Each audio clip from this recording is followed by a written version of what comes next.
Thank you so much, Rabbi Kleinbaum. I'm so glad that you didn't lay it on too thick with the intro there.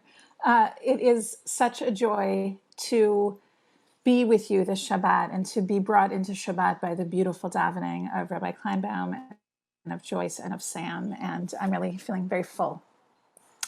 In difficult weeks like this week, it sometimes helps to focus on the granular rituals of the everyday so that we can keep moving forward, even though it feels like we are totally lost in the midbar, in the wilderness. This parsha helps us do that. After learning in tremendous detail how the Mishkan, the tent of meeting, is to be painstakingly built, we learn in Parshat Naso how it can be disassembled and carried so that the Israelites can bring it with them as they advance through the wilderness. While the Mishkan is the composite work of all of the artisans within Bnei Israel, the Levi'im, the Levites, are the ones who have the responsibility of assembling it. It's also their responsibility to disassemble it and to carry it. So think about it. The same people who have the task of conducting the most sacred rituals of the Mishkan have to do the schlepping. Maybe it's a corrective, lest they think too highly of themselves, but also, so they also really understand the physical work that goes into creating a sacred space. Midrash Rabbah tells us on this parsha, Kol hamarbe kavod shamayim umema'et kavod atzmo, kavod shamayim mitrabeh uchvodo mitrabeh. If you increase the honor and the glory of the divine, and don't worry so much about your own ego, the glory of heaven will grow, and so will your own. When I first came to CBST as a Cooperberg Rittmaster rabbinical intern, Rabbi Kleinbaum told me that one of the most important pieces of rabbinic education is learning how to set up chairs. She told me how she learned from Irving Cooperberg, Zichrono Livracha, the importance of setting up the sanctuary for the experience you are trying to create, and that you need to be prepared to schlep the chairs yourself. This, too, is sacred work, and no one is too elevated to do it. The Torah requires in this parsha a census of the Levi'im, so we know among which people the responsibility is to be shared. It also treats us to a very detailed inventory, much like we saw in the Parshiyot dealing with the building of the Mishkan. So we know which pieces must be carefully taken apart and carried. Each person is worth counting, and each object is worth naming. The planks, the bars, the posts, the sockets of the tabernacle, the pegs, the cords. The census yielded a count of thousands from each of the clans within the Levites, and each had to participate in this work. Midrash Rabbah is wondering about the level of detail and the emphasis on this task, and explains that it's not just the Israelites that carry the ark, but the ark that carries the Israelites.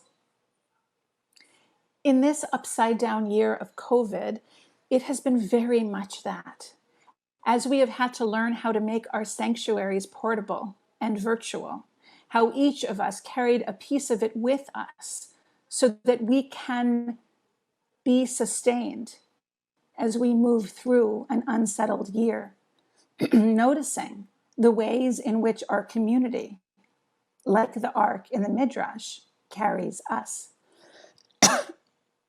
Sometimes we feel the broken and disassembled pieces rattling around inside us as we schlep ourselves through the uncertain wilderness.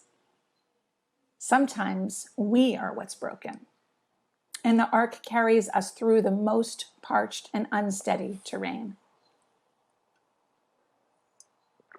Especially in times like these, when COVID protocols are changing with dizzying speed, when the news from Israel and Gaza leaves us shaken to our cores and grasp for paths towards hope and repair, We need to feel in our pockets for the pieces of the Mishkan and let them nourish us and steady us.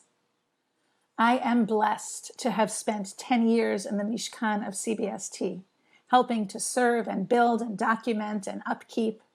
And I have carried it with me very much over the 10 years since, watching it grow and thrive, returning when I could, contributing when I could. And it has continued to carry me and my family. I am so thrilled to be returning this fall when Rabbi Kleinbaum takes her sabbatical to work alongside Rabbi Rapport and Joyce and so many of you. As Rabbi Kleinbaum said, I came to CBST as a rabbinical student more than 20 years ago, when JTS, where I studied, still did not ordain openly gay or lesbian students, when Jewish communities and state legislatures were most often equally blank and inadequate when it came to naming and celebrating their LGBTQ members through ritual, policy, protections, and rights. As a straight rabbinical student who felt a responsibility to help transform this corner of the world, CBST helped teach me how to be an ally, how to listen and create and act in sacred partnership. It is both astounding to think of how much has changed in those 20 years in American law and the courts and in Jewish communities, and daunting and frustrating to know how much more work there is still to do and how fragile our advances often seem. How often we have to pack up the Mishkan and set off for the next struggle. One of the projects I'm most proud of from my time at CBST, as you were just hearing from Rabbi Kleinbaum, was working with her and Yehuda Berger, Zichrono Livracha, and Jack Greenberg, and so many of you on creating the Friday Night Siddur. The liturgy we included and created was part of the Mishkan that we built together with the gifts of so many. Just a few days ago on Shavuot, I had the opportunity to teach a session on queering the Siddur, using texts from the CBST Siddur, to a group that included some teenagers who were babies when we assembled this Siddur. They are growing up in a radically different world than the one I did, which was already so different thanks to the generation who did the schlepping before we did. And even though at 15, these kids already have language around sexual orientation and gender identity that my generation couldn't have imagined, still, it was a beautiful thing to see them discover how a Siddur can proclaim the values of a community and how they can find themselves within its words so they can take on the task of gathering the pieces and helping to assemble a mishkan, a tent of assembly that has enough room for them. And so, as Naso instructs us, each of us counts.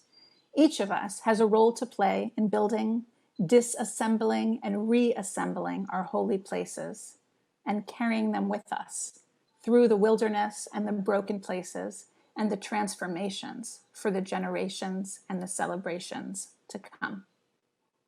Shabbat Shalom.